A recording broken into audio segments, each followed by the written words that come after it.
One who learns to be silent is often the one who's already won half the battle. You don't have to raise your voice to prove your point. You don't need to fight every battle or answer every critic. Sometimes the most powerful thing you can do is say nothing and keep moving. You see, there's a quietness that comes when your confidence no longer depends on the opinions of others.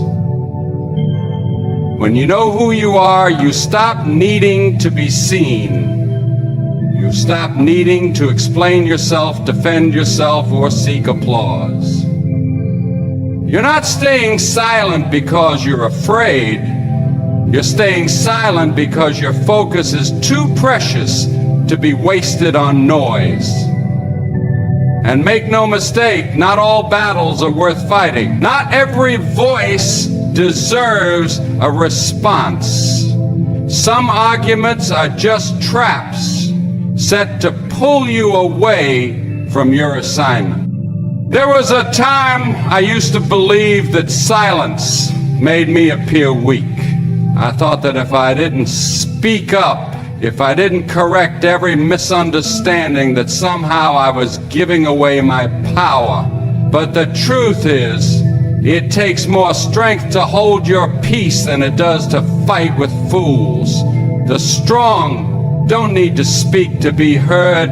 Their life becomes the message. Their work, their progress, their peace, it speaks for them. Silence is not just something you do, it's a posture of trust. When you stay silent, you're saying, God, I trust you to vindicate me.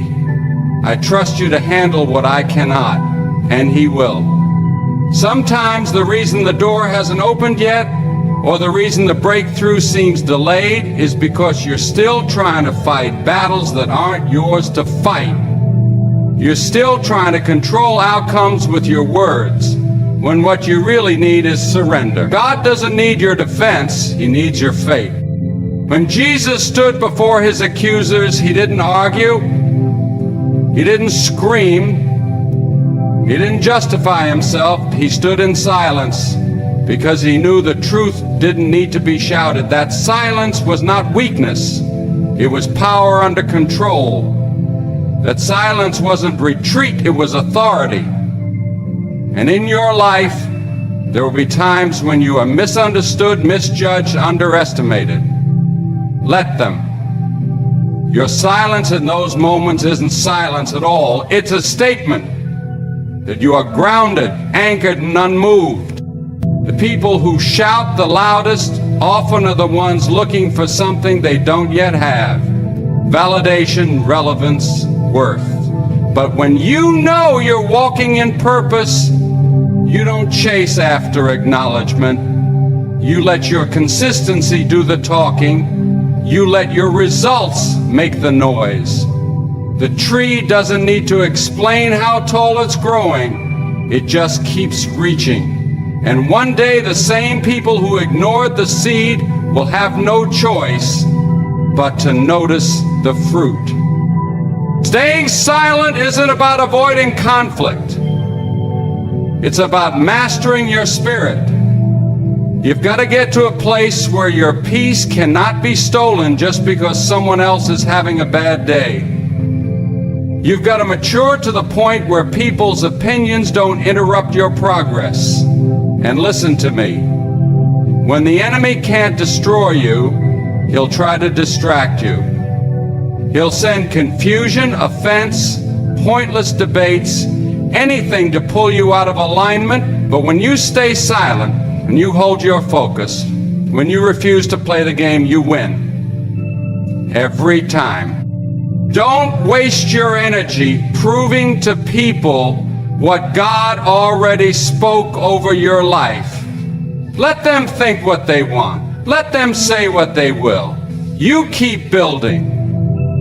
You keep showing up. You keep doing the work in silence.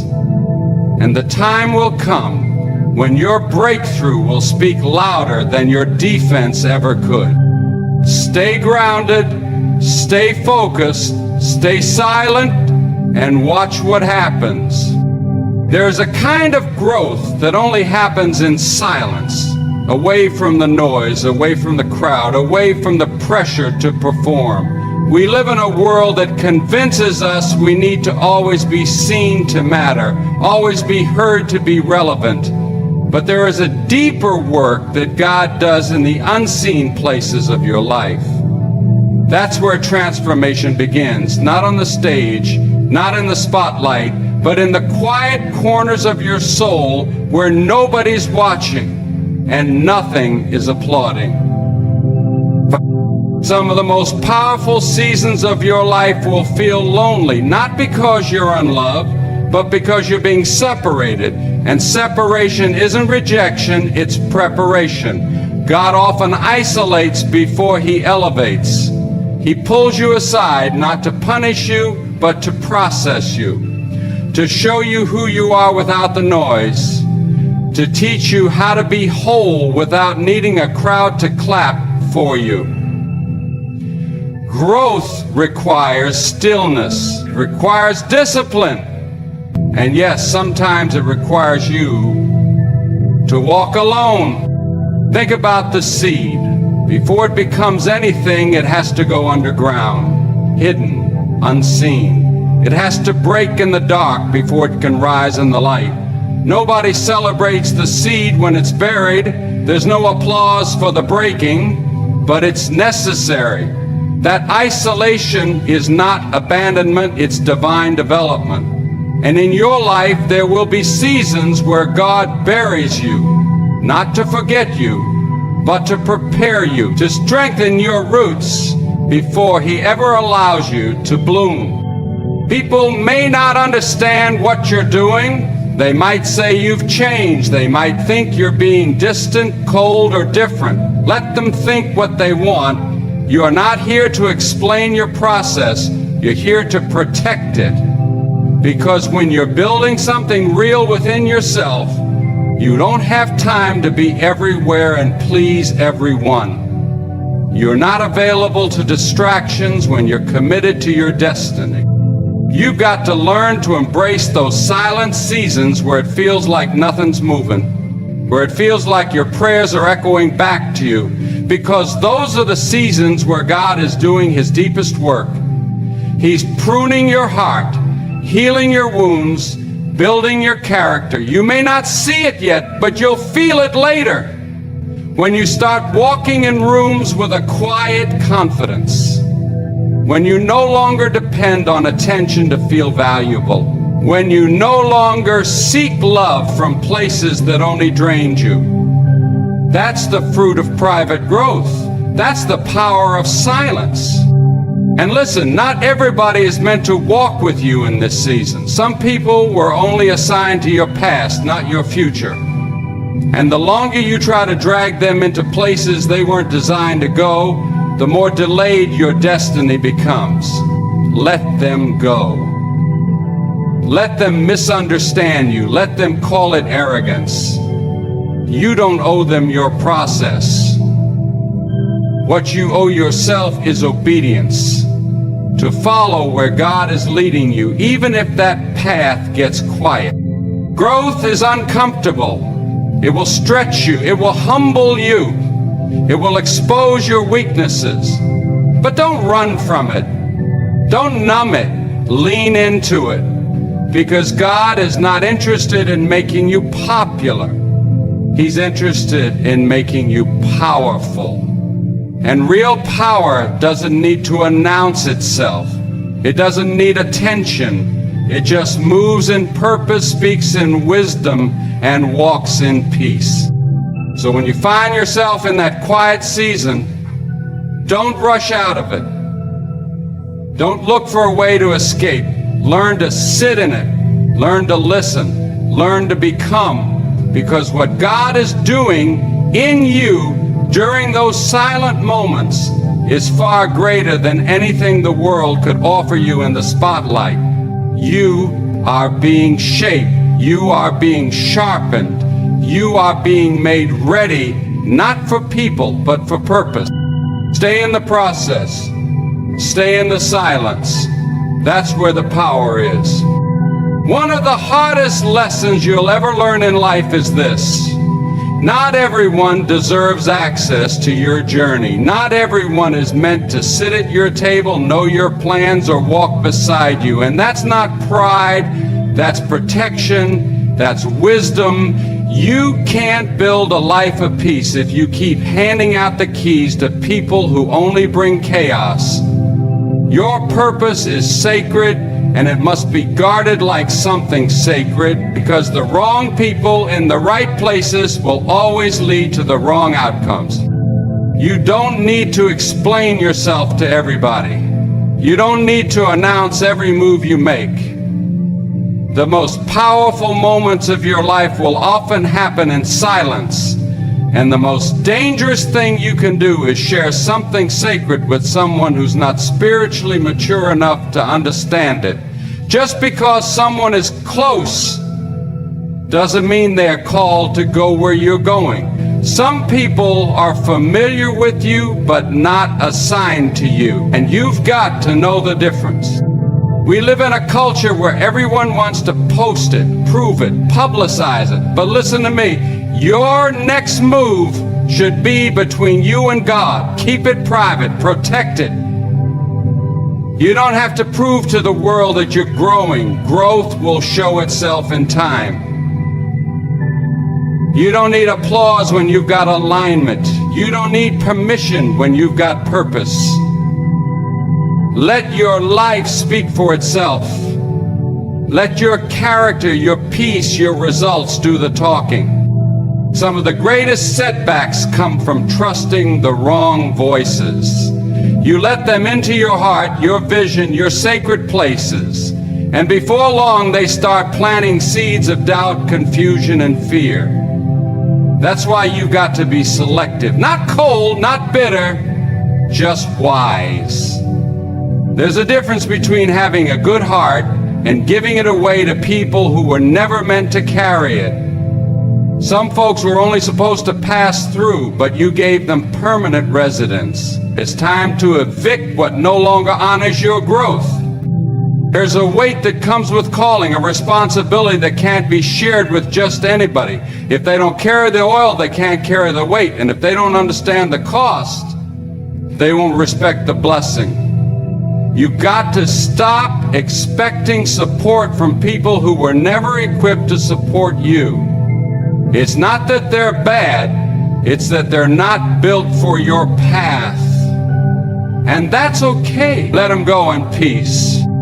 God will often strip your circle down before He takes you higher, because elevation requires separation, and sometimes the silence you feel isn't loneliness. It's God clearing the room so He can speak to you without interference. You can't hear clearly when you're surrounded by noise. You can't grow fully when you're constantly explaining, defending, performing. There's a power in being still and moving quietly and trusting that what's for you doesn't need an audience to be secure. It's okay to move differently. It's okay to become distant. It's okay to outgrow people, places, and conversations. That's what growth does. It creates separation, not because you're better, but because you're becoming. You've changed. You've matured. You've learned how to value your time, your energy, your peace. And now, you're not so quick to invite people into spaces they haven't earned. That's not arrogance, that's stewardship. That's knowing that the more God gives you, the more He expects you to protect it. So let them say you've changed. Let them say you're quiet now. Let them say you're distant. They don't see the prayers behind the scenes.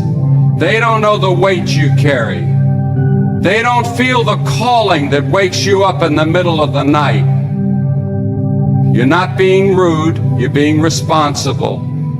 You're not ignoring people, you're ignoring distraction. There comes a moment when you realize that protecting your peace is more important than being understood. And sometimes the most powerful thing you can say is nothing. Just walk, just grow, just focus. Because the people who are truly for you won't need constant access to validate you. They'll respect the silence, honor your journey, and meet you at the next level if they're meant to be there. You don't need the crowd to clap. You need the courage to continue. When you focus on yourself, you begin to realize something powerful. Peace is not something you have to chase. It's something you create within yourself. So many of us spend our lives looking for peace in external things. Relationships, possessions, status, the approval of others. We think that if we can just get everything right on the outside, then we'll finally feel the calm we've been longing for. But the truth is, peace isn't found in anything outside of you. It's found when you make the decision to stop depending on circumstances and people to provide it. When you stop watching others and start working on yourself, everything begins to shift. There's a clarity that comes when you stop comparing. When you stop measuring your progress against theirs, you find a sense of freedom you didn't know was possible. You stop living under the weight of someone else's expectations and you start living in alignment with your own purpose. And it's a beautiful thing when you realize that you don't need anyone's permission to be at peace. You don't need to meet their standards. You need to meet God's standard for your life. And that's more than enough. The moment you decide to focus on yourself and not others, you'll notice how much energy you've been wasting on things that have no value. You'll notice how much time you've spent worrying about what others think, what they're doing, what they have, and what they're achieving. It's easy to get caught in that cycle, especially in a world that's always comparing and competing. But when you focus on your own growth, on your own purpose, on your own journey, you become so consumed with what's inside of you that you don't even have the capacity to compare. You begin to realize that what they're doing, what they have, what they say, it doesn't matter. Your peace comes from knowing that you're doing what you were called to do, not what someone else is doing. There's a profound strength in knowing that peace comes from within. When you learn to cultivate peace in your own heart, no one can take it from you. Life will throw everything it has at you: disappointment, rejection, loss, frustration. But if you built your peace from the inside out, nothing can shake you. The storm might rage around you, but you'll remain steady. And that's the kind of strength we need today. It's the kind of peace that isn't tied to a moment or a person. It's the kind of peace that comes from knowing who you are and whose you are. It's a peace that flows from God, not from circumstances. And when you find that peace, you'll see the fruit of it in your life: clarity, confidence, joy, and the ability to stand firm no matter what comes your way. And here's the beautiful part: when you cultivate this peace in yourself, everything around you begins to change. Relationships, situations, even challenges, they all start to shift. Why? Because peace has a power of its own. It changes the atmosphere. When you're at peace with yourself, you stop attracting chaos. You stop tolerating toxicity. You stop chasing things that drain you. You start attracting the right people, the right opportunities, and the right blessings. When you focus on yourself, when you make peace your priority, everything else aligns with that peace. The energy you put into your inner world starts to reflect in your outer world. So why do we keep running after external validation? Why do we keep looking for peace in people or things that can never provide it? It's because we've been conditioned to believe that our worth and our peace are tied to external things. But when you realize that peace is a choice and a process, you begin to take back control. You stop waiting for someone else to make you feel good about yourself. You stop depending on circumstances to define your joy. You decide that your peace comes from the inside out, and that's where your power lies. The world will continue to pull at you, to demand your attention, to try to shake you, to confuse you, to tell you that you're not enough. But you've got to remember, peace is your choice. You get to decide if you want to be swept away by the world's noise, or if you want to anchor yourself in something that's unshakable. And once you make that choice, once you decide that your peace is non-negotiable, everything changes. No one can disturb your peace unless you let them. So focus on yourself. Work on yourself. Let your inner peace be a reflection of your faith, your strength, and your commitment to the journey. And when you do that, you'll be amazed at how everything else starts to fall into place. There's something powerful about being still in a world that is constantly moving. Everyone around you is running, hustling, climbing, and competing, and all the while, you're learning to sit in the silence. You're learning that progress doesn't always look like action. Sometimes progress looks like patience. It looks like waiting. It looks like trusting when the world tells you to panic. And in those quiet moments, God is doing something deep inside of you that doesn't require applause or acknowledgement. It's a work that can only be done in silence, and it's something you cannot rush. You see, the world will tell you to move faster, to push harder, to do more, but God will often call you to rest. He will call you to be still and know that He is God. In the stillness, you find your strength. In the silence, you find your clarity. In the waiting, you find your direction. Because sometimes the loudest thing you can do is nothing at all. It's not in the noise, the rush, or the struggle that your victory will be won. It's in the quiet moments of surrender.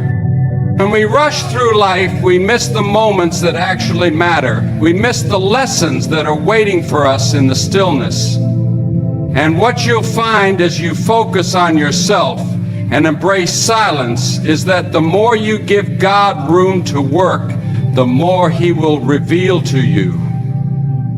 You see, silence isn't the absence of sound. It's the presence of God's work in your life. It's when you stop trying to control everything, stop trying to manage every situation, and just let go, that God begins to take over in ways you never imagined. He moves in the silence, He works in the stillness, and He prepares you for what's ahead.